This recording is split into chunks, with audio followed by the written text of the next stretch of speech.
Hello and welcome to episode 68 of the Page One podcast. I'm Tarek. I'm Marco, and thanks for joining us at the Page One podcast, where we like to speak to writers of all kinds about their writing career, how they got into the industry, and try and get as many hints and tips from them as possible. As I always say, there's a great back catalogue of previous guests there, from authors to screenwriters to comic writers to video game writers to journalists, comedians. So there'll definitely be some names there that you recognise, so please do check out the back catalogue. Absolutely. But before you do that, listen to this week's episode. It's a great place to start. If you're wondering where to start with here, because we've got a very interesting guest today. The man that the New Yorker called the king of weird fiction, Mr. Jeff Vandermeer. Perhaps best known for Annihilation and the Southern Reach trilogy of books, which was obviously turned into a film. Which we chat to him about. Previous guest. Yeah, and we chat to him about that as well.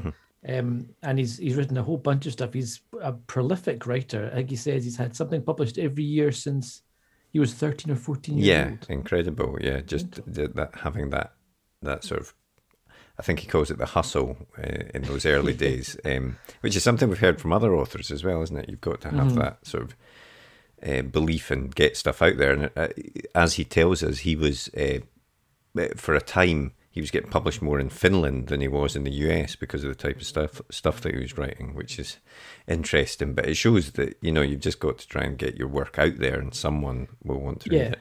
Yeah, exactly. I think as long as you're writing something that you enjoy, even if it's not your own homeland where the book is out, it'll be out there somewhere. You'll find an audience for it if you're true to it. Yeah, absolutely. So it's a really fun chat we had with Jeff, ranging from everything about how he got started in writing, how he did manage to get this sort of run of getting published every year, and then talking about the Annihilation adaptation and what he was happy with, what he wasn't happy with, and also about his latest book, which is out this week, Hummingbird Salamander, which I've read and is a really great book. It's as Jeff's books go, it's maybe more realistic, I suppose it would be the word, or less weird. It's a sort of eco-terrorist thriller, but as it's Jeff, of course, it's really well written, and it has some really unique and interesting ideas in it as well. Yeah, I've not actually read that myself, but I'm looking forward very much to reading that this week. So we'll get straight into the podcast after a quick advert for our writer's notebook, and then we'll be back at the end of the podcast with a bit more chat and to let you know about next week's guest. But for now, on with the podcast. The blank page. To some, it's terrifying, an obstacle to overcome. But we prefer to think of it as an opportunity, a blank canvas to be filled with all of the adventures and characters in our head. So how to overcome that fear? Well, we all know the best advice for a writer is write. Seriously, get words on the page and more will follow. But what about later, when you start trying to pull those threads of what you've written together? What about the character you wrote about way back at the start? Who was she again? What was she carrying? And where did she leave the MacGuffin that she now really needs in the third act? Think about all those top thrillers you like to read, or that amazing drama you just watched. What did they all have in common? Structure and planning. As aspiring writers ourselves, we've tried many different methods to try and organise all the thoughts about the stories we want to tell. We've been there searching for a piece of scrap paper to note something down, or making a quick note on our phone in between meetings. Or sometimes we'll make a note in whatever notebook we're carrying, or a document on our laptop so we don't forget that great idea. Let's be honest, it can all be a bit messy and it's easy to lose track of everything. And that's when we realised it's not just a story that needs structure and planning, but the way we gather all of our thoughts about it as well. And so we made Page One. Page One is more than just another notebook. It's a place to put down all your ideas for your latest project, divided into easy-to-use sections that will help you plan your story, so that when that blank page comes calling, you're ready to answer. And then afterwards, once it's written, we realised you need to plan how to let people read it, so we included a section relating to submissions. Each one is designed for one project, whether you want to write a book, screenplay, a comic, or any other kind of story. We truly believe that when you use it, it will help you get to the main event, writing your story. So we hope this helps. We can't wait to read what you come up with. And remember, every story starts with page 1.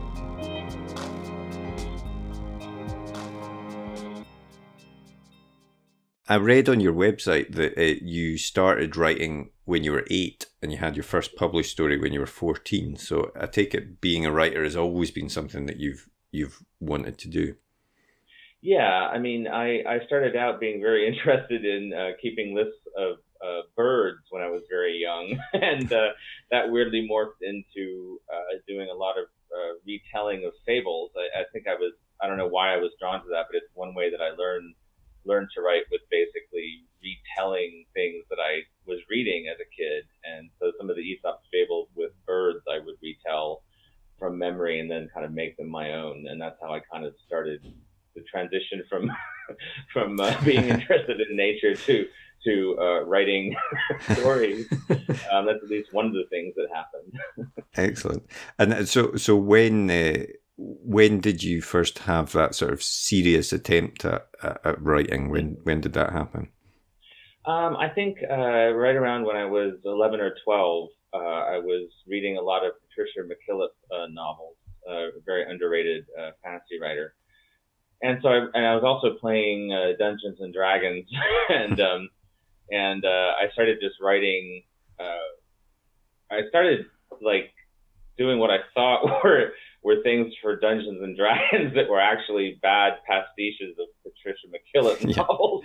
And so I wrote a bunch of fantasy novels without really realizing it, that were absolutely terrible. And then when I really started, refocusing my efforts, I wrote a lot of poetry, and then that weirdly led again to writing short stories. And that's where I really began to become serious about submitting stuff. I've been serious about the poetry, but I wasn't that great a poet. Like, I could do some things okay, but I was really drawn to fiction as the thing that seemed to fit and work for me. So I was submitting stories very early on, and probably submitting stories from about the age of 13. And I'm very proud of the fact that I've consistently had something published every year since I was 13 or 14. Yeah, that's amazing. I'm 52 now. And I'm proud of that, just because it also means that I've done the things necessary to sustain a career and feed my creativity and stay healthy and all that. Obviously a lot of that is up to chance. Some things I've been lucky enough to have the privilege of being a writer for a long time, but there are also things you can do to kind of, up your chances. Mm-hmm. Absolutely. And I suppose, writing because you obviously, as you say, you wrote a lot for small press magazines, etc., submitting stuff over the years. And I imagine that's quite an important part, trying to develop your writing skills, because you're giving your practice, you're getting the kind of mindset of this is a job and I need to put the hours in type stuff. Right, because I wrote a story named called Mahout that got into Asimov's science fiction magazine when I was still in my teens. And I couldn't figure out for the longest time why that was the story, and not the other ones. I couldn't figure out what I had hit upon. Mm-hmm. So a lot of times early on, the practice was really important, because I would find something that was successful, but I wouldn't know how I had done it. And then you spend a lot of time figuring out how you did it and what distinguishes the stories. But then also, because I was writing stuff that was meta and surreal and sometimes very out there, I'd be very careful about not letting story sales at a certain point dictate what I thought was successful, because sometimes it was really more the constriction or the constraint of the marketplace and not anything to do with the story. I mean, a good case in point are my ambergris stories, which were rejected by all and sundry for years, and then come out in a book, and it's one of the most reviewed, critically acclaimed books of that year.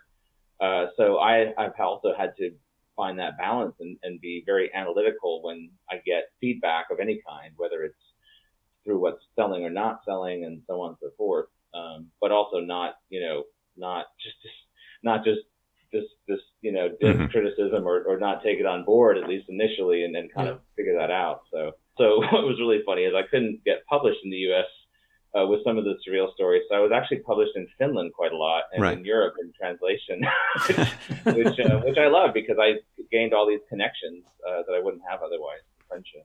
Yeah. Well, I mean, I was going to ask about that, because your work is is famous for being quite hard to categorize. In fact, I think some people have given it its own genre of new weird, I think I saw it described as. And as you've alluded to there, that obviously can be difficult to try and get in front of, or get publishers to get on board with, I assume. I mean, was that a struggle early on, or is it still a struggle to some extent? It's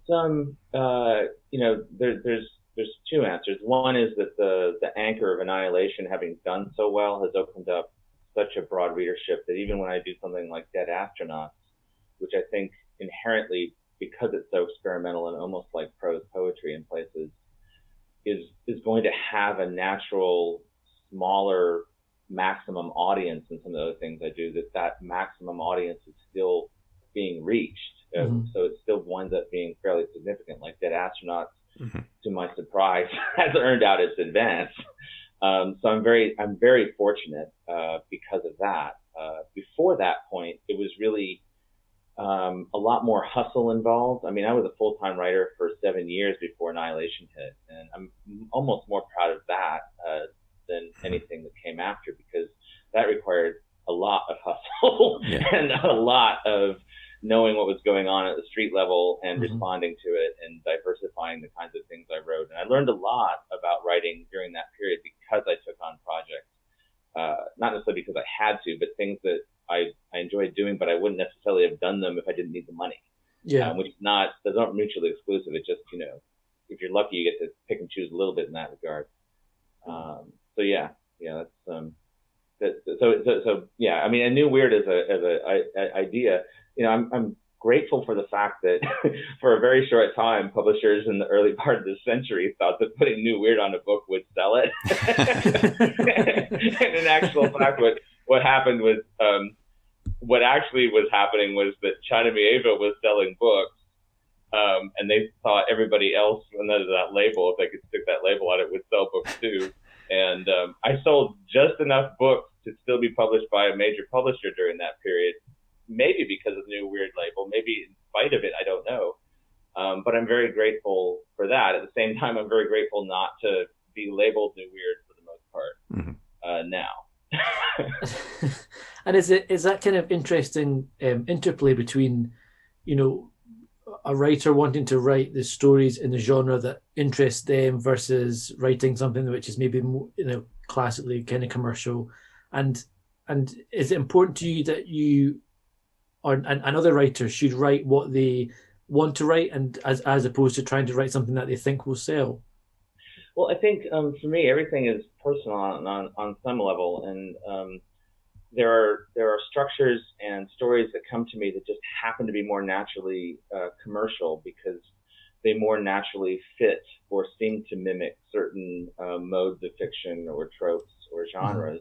And then there are others that don't. And so one reason why I run so hard away from labels is because I know that the next thing coming down the line may be totally different. So, for example, one of the funniest things, and it wasn't actually funny at the time, was that because I wrote something called the Steampunk Bible, which was really me as a journalist investigating steampunk, I got tagged as a steampunk writer. So when my noir, hard-boiled, fungal fantasy Finch came out, it was labeled as steampunk by like Amazon and stuff, and although it did well, in general, there were a lot of confused readers. I was this is steampunk, and it's like, no, it's not, because I'm not a steampunk writer, just like I'm not a new weird or weird writer sometimes.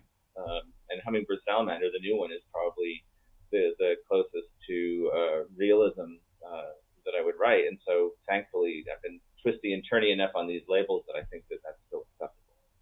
And that from speaking to other authors as well, that's something that is, I think it's very easy to be pigeonholed, and it seems from speaking to other authors that there can be a sort of pressure to stay within a specific genre, because, if it's a, Stephen King book, then they know what a Stephen King book is, so they want to pick it up, kind of a thing. So have you ever felt that sort of pressure to say, right, I need to stay within my boundaries here, or is it just I want to tell the stories I want to tell, and that's it? It's a complicated issue because I tend to have 5 or 6 different novel ideas at the same time, and what happens is I have notebooks full of the initial notes for those novels, and then it might be like 6 or 7 years gestation time. I can feel passionately about 3 or 4 novels at the same time. So, for example, when we were deciding, my agent and I deciding what to pitch to FSG before after the Annihilation series, there was a choice between something called The Book Murderer, which I was really passionate about at the time, about this kind of nutso guy who goes around like literally blowing up books because he hates books so much, and it was all about like book culture, and there was a whole rant that he did about blurbs and how incestuous they are. And I mean, I thought it was pretty funny, but it was a choice between that and Borne, and I felt equally passionate about both of them. And thankfully, my agent said, I think Borne is the one we should pitch. It's a heartwarming story of a mother and her strange child, rather than the one about the psychopath going around blowing up books, which I like it, but I'm very thankful. So there's times when you choose something, I choose something to work on because my editor likes it better than something else, knowing that I can always go back to those and find some venue to publish it. But the other thing that kicks in is that I absolutely just can't work on something that I'm not passionate about. Yeah. My subconscious shuts down and I don't finish it. So, there are times when I feel like there's a danger, like when the Annihilation movie came out and that became very, very commercial to some degree. And I think my subconscious said, okay, the next thing you write has to be completely non-commercial, like by any standard. And I think that's where Dead Astronauts came from. It was my subconscious saying, you need to protect your creativity, and you need to do it by going back to, the absolute most personal thing you can write. It's funny because Annihilation was a massive hit when it came out as a book, as the trilogy, and then obviously further down the line the film version came out, and that must have introduced a whole bunch of other readers to your work. And would you class Annihilation as your kind of breakthrough moment? Because prior to that, you'd won a lot of awards. You were a big name and stuff. But was that the moment you think that more people were made aware of you, or do you think it was just a kind of slow kind of progress up a hill? Well, I think the thing that was always a little frustrating to me is that I knew, I like I said, these books have usually a long gestation period, and even though I didn't know of, Annihilation came to me pretty suddenly, considering the way I usually work, I knew I was going to write in more realistic modes because the Southern Reach trilogy is still not set in an imaginary world, and so there's less of a barrier for some general readers. So, it was always frustrating for me working on the Ambergris books, which I love, before that, knowing that, that I can also do these other things, but they're just not the projects I'm working on right now. And so I had a feeling with Annihilation that it would reach a wider audience just because there's that element of like, if I'm in an airport and I strike up a conversation, not this last year, but and someone asks what I do, before I had to say, well, I write stories about intelligent mushroom people in a strange city, infected by fungus, and I can try to, I can try to pitch that out of my life, but for Annihilation, all I had to say is I write eco thrillers about people who, find this strange thing in the wilderness. The end. Yeah. And so I do think that does make some difference, especially, it would be different if I was somebody who only wrote fantasy all the time. Yeah. And then had a label attached to me, and then that kind of helps, but in this case, getting to a place that was more realism, I think did it. So the short answer is I felt like I was a successful writer. And then when Annihilation hit it big, there were all these articles about cult writer, underground writer. I'm like, underground? I'm in a house above ground. I'm not in a tunnel or a cave, but anyway, so it was kind of disconcerting to me to have like an interviewer go like, how do you feel about having been basically a failure your whole life, but now you put it one guy actually put it to me that way, and I was like, seriously? That's a bold way to ask. You don't think it's an accomplishment to be a full-time writer for 7 years without a bestseller? That's actually more impressive. That's a good point. Absolutely. So it was a little disconcerting, and I had to get used to that. If you want the actual scale of it, this is the difference between selling like 15,000 copies of a book in the U.S., which is enough for you to keep being published with a major publisher, and selling 250,000, which is then, I think now there's like over 1 million copies of the Southern Reach trilogy in print just in the U.S. Wow. So that's what the magnitude is, I think. And obviously, just touching on the movie briefly, how involved were you in that? Because obviously, it was a very different story, but at the same time, we actually had Alex Garland on the podcast, and I said to him at the time that the film gave me the same sense of reading the book, even though it was very, very different. Yeah, not much at all. I'm a big believer in when there are adaptations and there's somebody involved who's kind of an auteur, although I know he doesn't consider himself that, he kind of is, letting them, let their vision be the thing that plays out. At the same time, it was the first option that had actually gone anywhere. So I was learning the ropes, and I have this thing about the first time around, I like to just listen, observe, and become an expert on the process. So the next time I can give feedback that's useful and know where to give that feedback. I think if I had it to do over, I would have been more adamant about the fact that the environmental themes and the casting had to be truer to the book. Okay. And then that spiraled out of my control very quickly in very strange ways. At the same time, there's this irony that regardless of whether the movie is faithful or not, it brought all these additional readers to my work, to my environmental writings, and therefore had this big impact in terms of how I can impact the environment that wouldn't have been there without the film. So I take it as a learning experience. On Borne with AMC, I'm much more hands-on. I'm much more direct about what I feel like has to be faithful, and what doesn't, and trying to leave enough room for the people who are going to be involved in writing and filming that to be creative, while still feeling like it's faithful. Yeah, so Borne is being made into a show at the moment, and to have that kind of involvement with Borne that you didn't have with Annihilation, is that something which you kind of set up front, before they made the show, that I want to have a bigger role, or is that something that just naturally happened? Up front, before we did the auction, I made it quite clear that the casting would have to be faithful. Otherwise, there would be a big problem and a big public problem. But at the same time, the AMC people, when they came to me, were absolutely lovely and understood the material. And I don't think at any stage would they ever have even thought of not being faithful to that and the environmental themes in the book. So, it's been a very different experience in many ways, and that's no diss of Garland, whose work I in general love quite deeply. But I'm very happy to be in this particular mode, and with a couple of the other projects that have come forward too.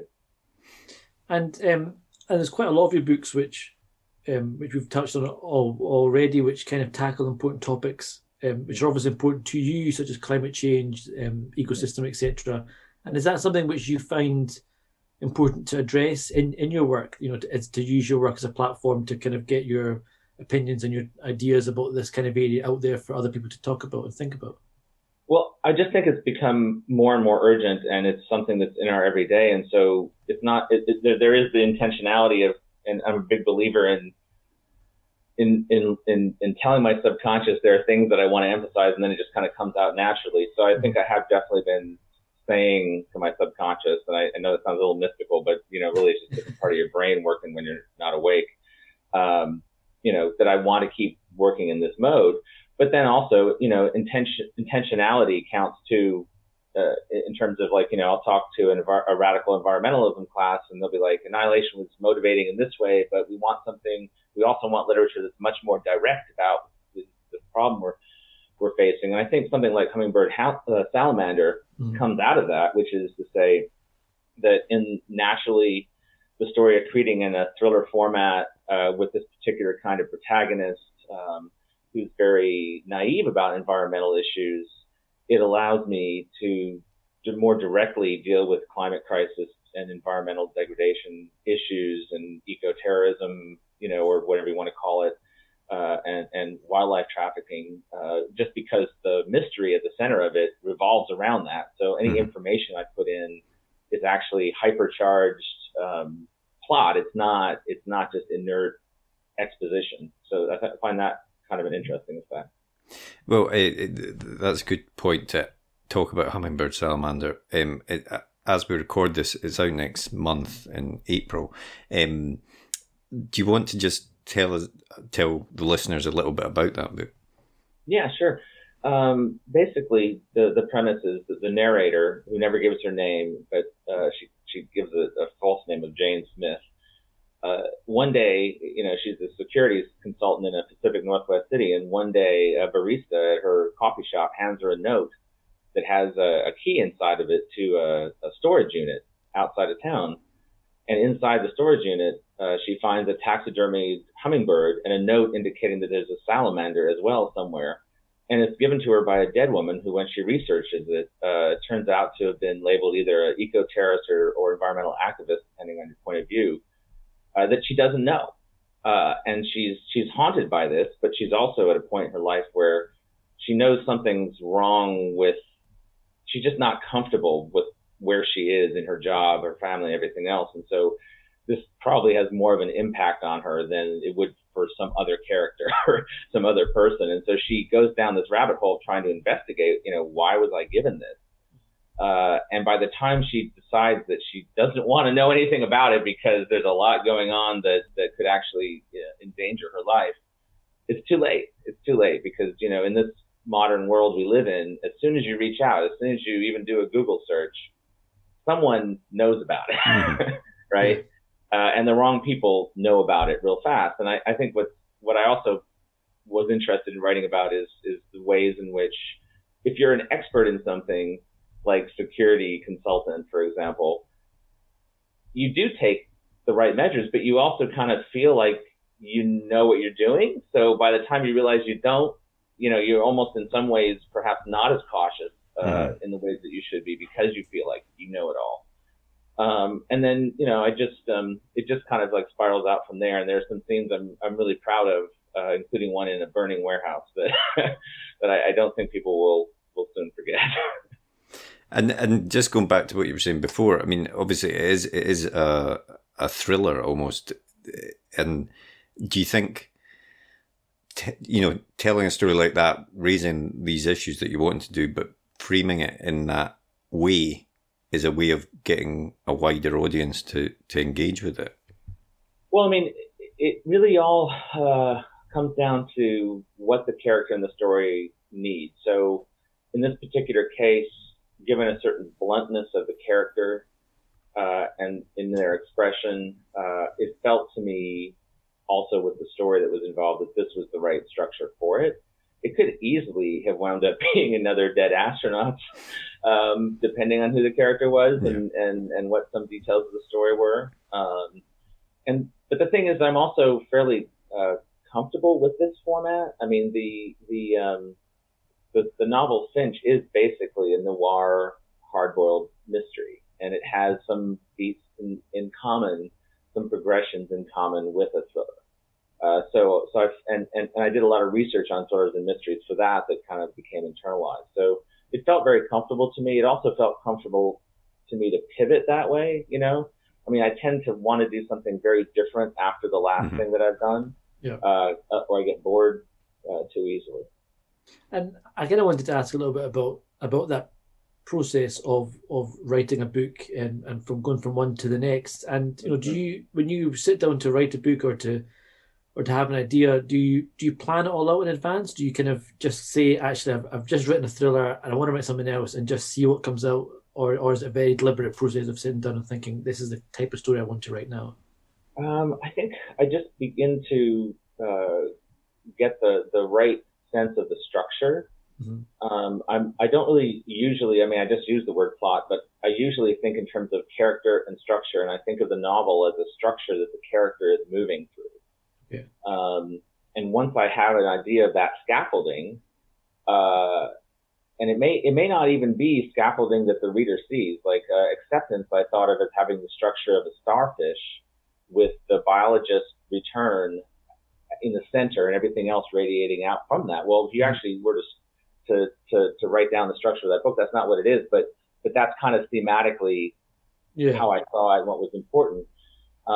But in terms of actually like outlining and things like that, it depends on the book. So for Shriek, which is about the history of this imaginary city for 60 years, I needed to have actual timeline of that history, and then the scenes with the characters as a separate timeline juxtaposed with what's going on a historical level, and then what other characters are doing as well. For Finch, it was set over 7 days. So what I did is I just had a list of the week and then an idea of where Finch would be in his investigation on those days. And then writing the scenes was kind of like improv. I knew Finch was going to go ask this guy questions, but I didn't know what he was going to say back before I wrote the scene. I just basically made sure that I knew a lot about the characters he was going to talk to, so that in them responding to Finch, it wouldn't just be to move the story forward. It would be whatever that person would actually say to him. Yeah. So that's kind of an outline. That's kind of a structure. But I don't do I need a loose structure. Sometimes I need to be in the moment exploring as I go along. With Hummingbird Salamander, which is very in the moment and immediate, I needed to know eventually kind of where I would end up. But I needed to be in the moment with Jane while she's investigating this. But then I also had to have this overlay that I added later of knowing that Jane writes this account at a certain point in the narrative, and that she knows some things before we do, and that it would be perfectly natural in writing it to kind of allude to things that we don't yet know. So there's that overlay as well. But I don't do a real detailed outline. And are you someone that tries to get the sort of first draft of something complete and then go back and rework it, or do you revise quite heavily as you go? What's your process? Well, again, it can be very different for each novel, but when I had a day job, it was sometimes 60 or 70 hours a week, and I had to learn to just write when I had the time, which might be just 20 or 30 minutes. And I had, for that reason, to learn to write non-sequentially on books that would accommodate that. So I don't necessarily write in scene order. I think it's more important to write the scene I'm most passionate about. So long as I'm not writing a book where that's going to really throw things off if I have to do a lot of revision later on that scene just because I wrote it out of order.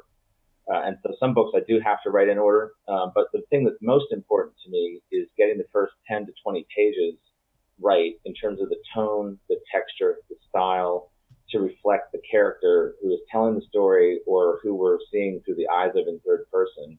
And once I get that down and know that that will always come back to me, then I continue to write the draft, because that means my rough draft is going to be much better all the way through because the voice is consistent. And then any revision, there may be still a lot of revision, but it's not going to be a lot of onerous, reworking.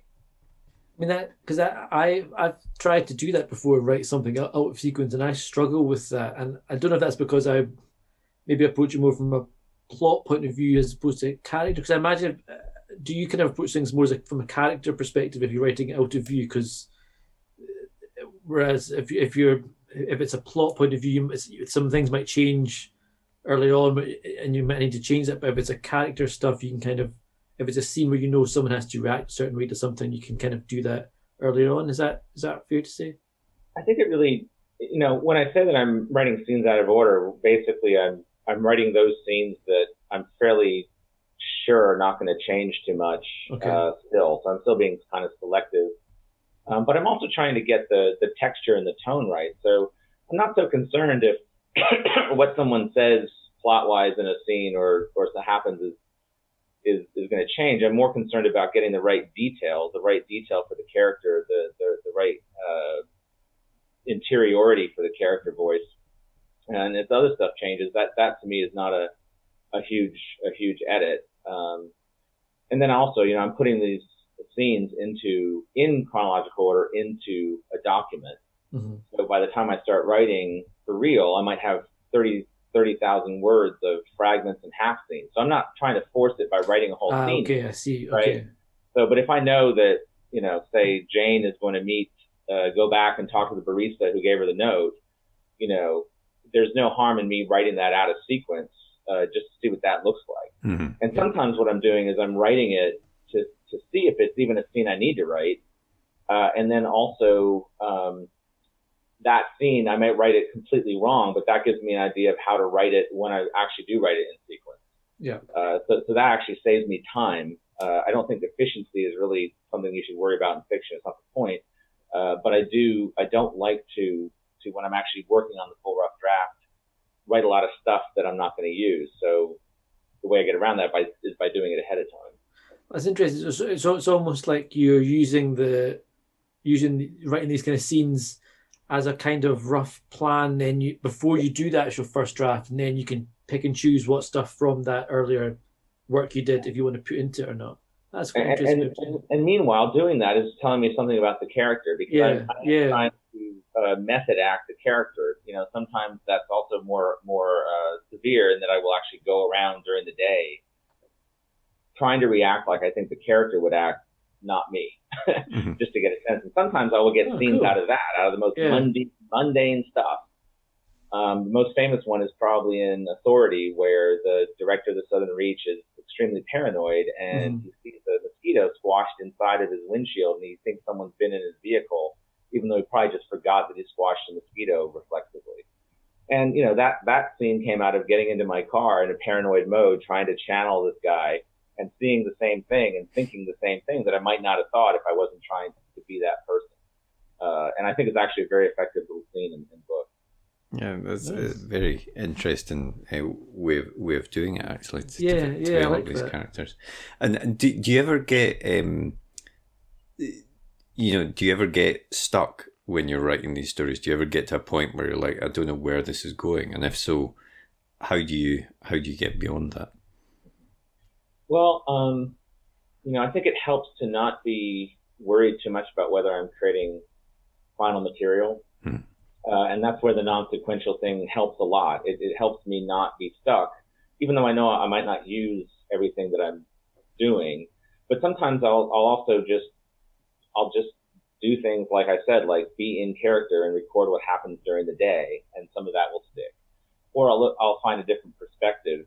Like I'm working on this novella, Subject 680, and I ran out of scenes to write. And then I realized that this guy who's surveilling this house would have to also file reports to his superior. So I started writing those reports, and some of those reports, that sparked something. So so a lot of that stuff may not actually make it into the story, but it helped jumpstart it again. What I would do if I got totally stuck is I would realize that there's something that I haven't yet resolved that absolutely has to be resolved before I can continue writing, and I would just go to another project. And that's one of the great things about my problem being that I have too many novels and ideas to work on and not too few. So if I get stuck on something, I will just work on something else. Cool. And you've also written, as well as your novels and non-fiction, you've also written a couple of books to help writers as well. You've written Wonder Book and I think Book Life. What made you want to do that?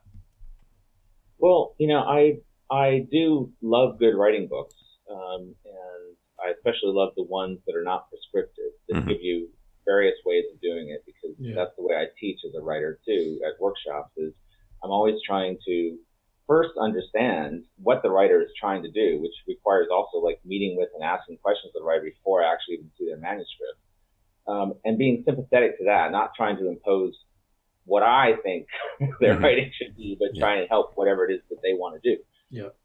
While still, providing criticism, if something's going wrong. But when it comes to writing books or any of the nonfiction I do, I look first to see, is there a need for this? So with Book Life, I was frustrated because there was no writing book that dealt with all aspects of a writing life in the context of a modern internet existence. Excuse me. And so I thought,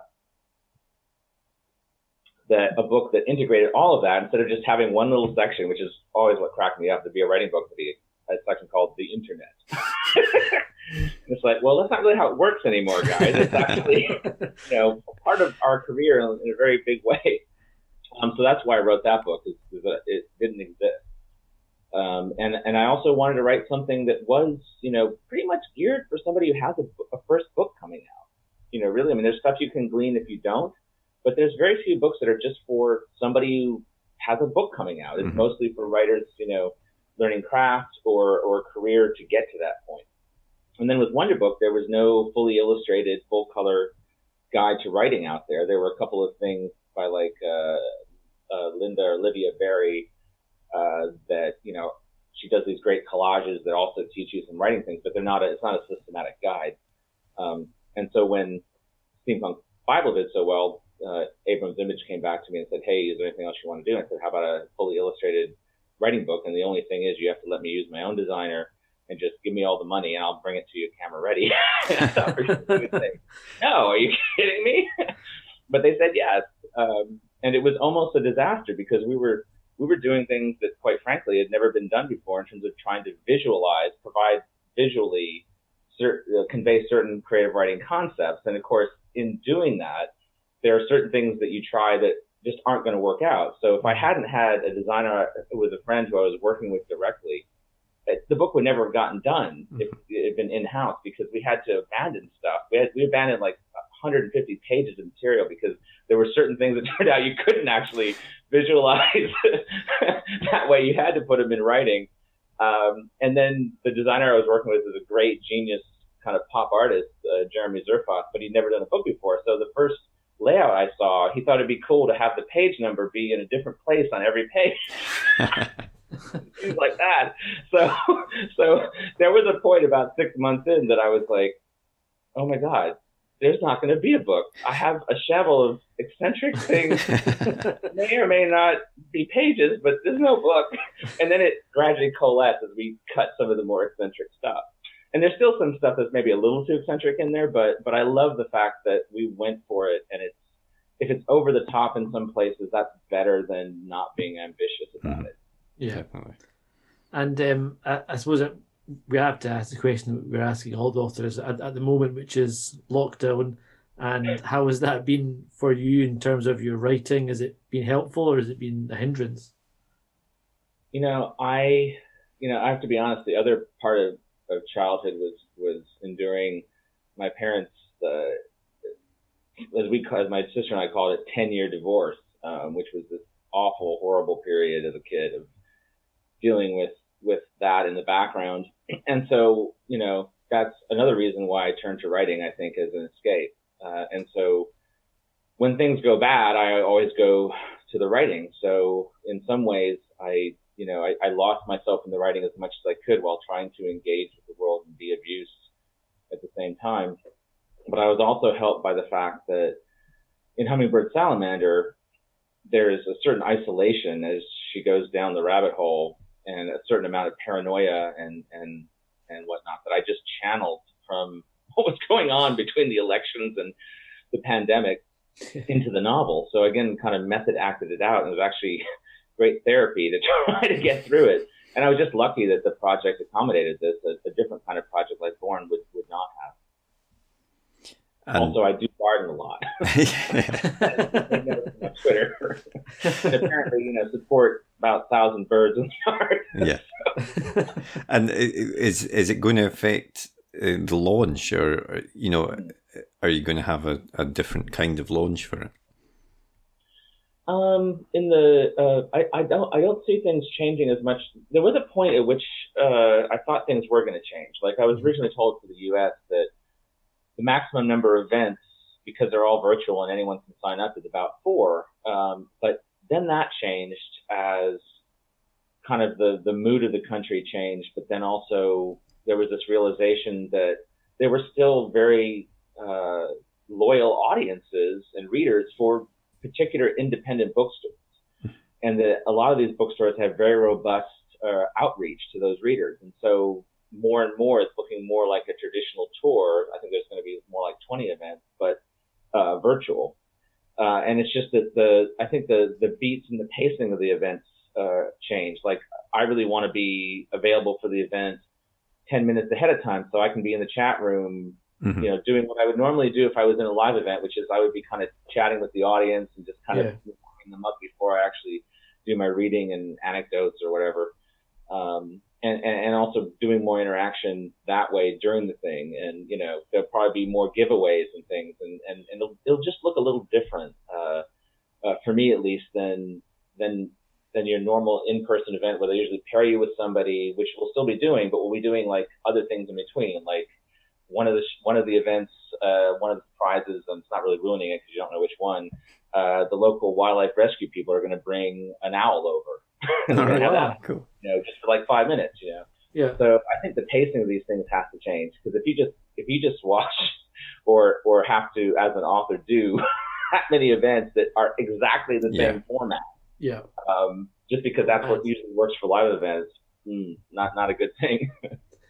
and especially with virtual events, you can be talking at a screen, and the lack of interaction, even in the seeing people's faces and things like that, can make you sort of feel you're speaking into the void sometimes. I'm still going to miss that. I really feed off of that. I usually do, like, sometimes I'll do call and responses, like on the Finch tour where Ambergris is destroyed. They all shouted, "I blame Vandermeer" at one point. For Borne, it was something about Mord, the giant flying bear. I believe in flying bears or something, and I recorded that and put it online. So I like to have fun with the audience, and that's cool. Kind of a challenge to try to still do that in the virtual environment. Cool. And what's up next then? I definitely read online somewhere a while ago now, though, I think that there was more Southern Reach books coming up. Is that something which is still in the pipeline? Yeah, I have a few projects out in October. Is Theo Ellsworth's adaptation of my short story Secret Life, for Drawn and Quarterly, my first graphic novel. Although Theo's such a genius, what happened is he just did it all from his head, including the script from his head, and then just drew it out. And I think there's been very few edits, and I didn't have to write a script or anything. So not really as much to go, but I was really happy. That's a dream, yeah. Wow. But then also, yes, and I'm working on it slowly because I'm very suspicious of like follow-ups like this. It's like I don't want to cash in on Annihilation. I want to write something that actually makes sense. So Absolution is the novel I'm working on, and it's actually set in that area that the border comes down in during that last week, although it does shift back and forth in time. And I realized there was a lot of stuff about the Science and Science Brigade that you didn't know, and a lot about, as I call him, old Piano Fingers Jim, for those who remember a particularly horrifying scene from Acceptance, who probably is working for Control and things like that. So once that began to percolate, I was like, oh, this is actually a really interesting story that would advance the plot of other books, but not in a way that like gives you all the answers or tries to cash in on it. And then I have a novel called Drone Love, which is set in the future on an island where there's a monastery of drones, and all the oceans are basically just plastic, but some creatures have learned to live in them. And there are these giant creatures that are escapees from biotech operas. And so through their pores comes the song that they were supposed to be projecting onto the opera. So you always know they're coming, but they're still so ferocious that they usually kill you, even though you get to listen to some great music while it happens. So I'm really looking forward to that. And then I'm writing a all original story collection as well. That's awesome. Oh, it sounds like you've keep him busy. Yeah. After having, I really enjoyed the Southern Reach book, so Absolution's very much high on my list to read at some point. Would you ever want to write something other than prose, or non-fiction as well? But would you want to write a screenplay or anything like that? Is that something that would interest you? Yeah, I've written some treatments. Like I did a treatment I really liked for what was going to be a Scanners TV series. Oh, wow. It didn't go anywhere. But luckily, some of my ideas, like I had the idea that some scanners could do depth charges, like you could protect yourself from another scanner, but they still know the general area you were in, and some of them could actually like drop flaming pianos or whatever near you and hope that they could get you. And maybe it was a little over the top, but I used that idea in my young adult novel, Peculiar Peril, in a different way. So it's something got out. So I have done some treatments. What I'm wary of is doing a full script because I don't really know how to do that. Like I can read a book on it, but what I'd really love is like with Borne, if this goes to script, then I get to see how that script was translated from the novel, and then I can mimic that. I'm very good at it. I need to see the thing first and then kind of pull it apart. But I do want to do a script for Finch. I would love to do a script for Finch. I feel like it's already set up that way with the structure. And the other important thing about it is I want to write a sequel to Finch, but I always thought of it as a graphic novel because the sequel would probably have 10 viewpoint characters that I just don't want to do in a novel, but would work in kind of a camera eye view for a graphic novel. But then with these other opportunities come up, it's like, oh, maybe it could actually be instead of film or a teleplay or something. Cool. That sounds great.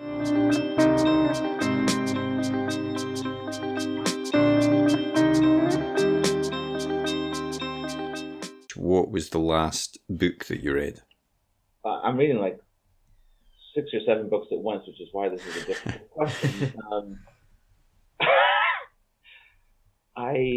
Oh my God. Don't worry. Every time we ask this, it seems to stump people. I think it's a pandemic thing. That my propensity for not remembering names in the first place. I can say that I'm in the middle of reading Eccentric Spaces, a nonfiction book about architecture, because I'm writing a story about a place that has a very strange architectural feature to it that actually figures into the plot. Cool. So I'm reading that. Is that like a House of Leaves type setting? Without going too much into it, it's the story I mentioned earlier where there's this guy surveilling a house.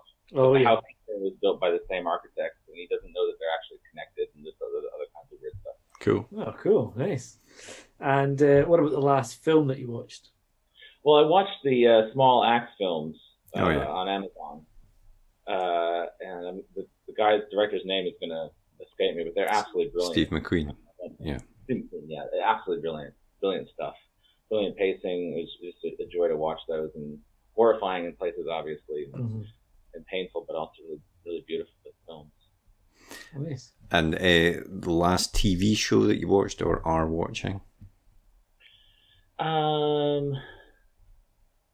We're watching the original Utopia. All right, yeah. I've never watched that. That's and we started watching it because we started watching the American one, and it was just crap. Yeah. I mean, they got to a scene about disease. They the American one like kills off a character really early that doesn't get killed off in Utopia, right? I mean, maybe they do later, but for no reason I could tell. But then when I started watching the British one, I was like, oh, I see. In their heads, they thought they'd given us this information, but they hadn't. Yeah, no, I watched it was a little bit of a disaster from my viewpoint, but I really love the British one for its kind of harsh cruelty. Yeah. No, I watched the original one and really enjoyed it, but then I watched I think it was just the first episode of the American one, and I gave up on it because it was just... Yeah, we made 4 episodes in, but then when they started actually dealing with the disease outbreak, and it was so unrealistic, and here we are in the middle of a disease outbreak. Yeah, it's like... You should have been able to look outside your window. Yeah, exactly. Yeah. And the very, very last thing we do is a quick fire either or. There's no right answer apart from one. And the first one is early bird or night owl. Early bird. Fancy restaurant or takeaway? Well, at this point, fancy restaurant. Yeah, I think so. TV or cinema? Perhaps a similar vein. You mean like going to a movie theater? Yeah. I think TV for the foreseeable future. Fair enough. And then the last one, real book or ebook? Real book. I can't actually read novels in ebooks. I can read some nonfiction online, but I can't read a novel.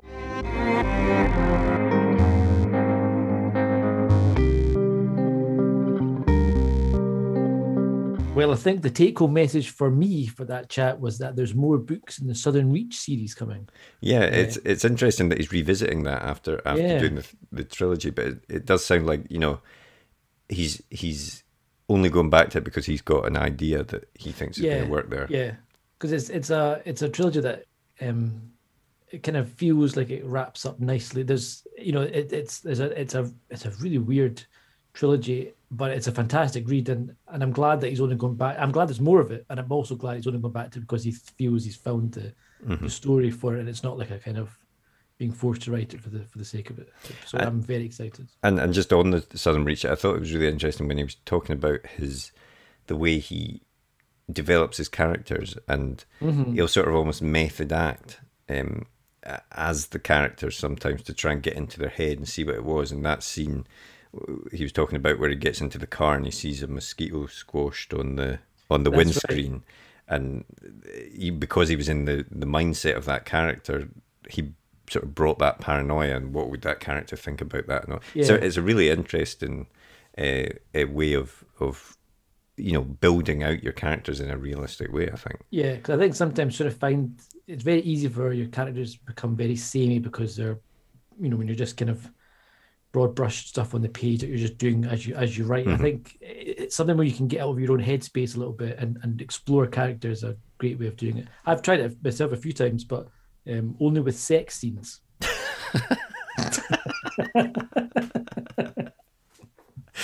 Oh dear. And we were doing so well, Tarek.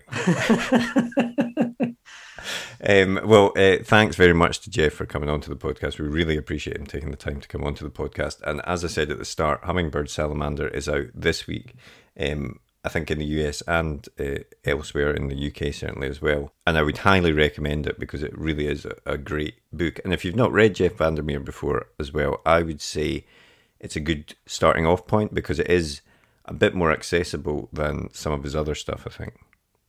Yeah, it's definitely one by the sounds of it. I mean, we chatted about this a little bit last week on how Annihilation kind of starts off very strange and weird, and then once it kind of clicks, it really grabs you. But by the sounds of it, Hummingbird Salamander's more of a kind of maybe a nice way to ease into his style of writing. Yeah, definitely. So yeah, thanks again to Jeff. But we also have another great guest next week. We do indeed. We have a great guest next week, Mr. David Bishop, or DV Bishop, perhaps, as he's also currently known, as he's writing books and comic books as well. Yes. Very prolific comic book writer. Yeah, so his book is City of Vengeance, which is a historical thriller set in Florence, which I have to say was right up my street in terms of a setting and a story. But he also was the editor of the Judge Dredd magazine and 2000 AD in the 90s, I think, as well. So we chat to him about, you know, his writing and how he managed to get those jobs, which, in fact, it seemed a very easy route into becoming the editor of these, what, you know, are sort of landmark comic books in the UK. Yeah, most folk we chat to seem to have a really convoluted, you know, year-long process, and a couple of folk we chatted to, especially recently, seem to have just kind of got in there, you know, that the dream route that everyone you know wishes was them. But it's really interesting. He's also done a number of screenplays that he's done well with in the Page Awards, and Page Awards are definitely something people should consider for their writing screenplays. Yeah, we've quite highly ourselves, Marco, now. We have, yes, indeed. Nice, Tarek. But yeah, we will chat a lot more about that next week. So please do tune in for that episode next week. And before we go, I will ask that if you enjoyed the episode, please do give us a rating on Apple Podcasts. It really helps us to stay high in the charts. And, you know, we have recorded now 60 episodes of this podcast. In fact, we've recorded more, but we've released 60 episodes of the podcast. And getting these guests is because we've managed to build a momentum and a support and a loyal following. So it really helps us stand out from the crowd of podcasts if we can get a rating and a review. There's my begging for this week. Well, I hope you enjoyed that episode. If you did, please leave a comment down below, hit that thumbs up button, and be sure to hit that subscribe button as well so you never miss an episode like these ones below. And if you want to get in touch, you can always drop us a tweet in the Twitter machine, which is at UK Page 1, as evidenced here. and our other social media channels are available. Otherwise, we hope to see you next episode. See you later.